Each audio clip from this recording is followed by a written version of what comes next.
Hari itu Kak Syam nak kongsi satu perkara yang sering berlaku dalam kalangan orang yang mula simpan emas. Orang yang rugi bila simpan emas biasanya ialah orang yang terlalu lama menunggu harga emas turun. Bayangkan kita dah niat, dah asingkan duit untuk simpan emas, tapi sebab tunggu harga turun akhirnya kita tengok harga emas terus naik tanpa henti.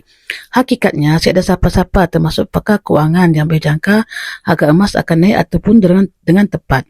Yang lebih menyedihkan, duit yang dah diasingkan tadi lama-lama habis terpakai sebab menunggu terlalu lama. Dan bila harga betul-betul turun, kita tetap tak jadi simpan sebab duit pun dah tak ada. Sebab ialah orang yang simpan emas dengan betul, mereka fokus gila pada harga. Mereka simpan emas bila ada duit, terutamanya lepas terima gaji. Harga tinggi atau rendah, mereka ketepikan dulu sebab mereka faham setinggi mana pun harga hari ini, nilainya jauh lebih tinggi bila dijual 5 ke 6 tahun akan datang. Ialah sebabnya Kak Syam jarang tekankan soal harga emas harian. Sebab harga semasa tu si menentukan kejayaan simpanan kita. Harga rendah hanyalah bonus. Bila harga rendah, itu masa untuk tambah simpanan jika ada lebihan duit. Bukan masa baru nak mula menyimpan. Boleh isi borang apply now di bawah untuk Kak Syam bantu sebaiknya. Okey?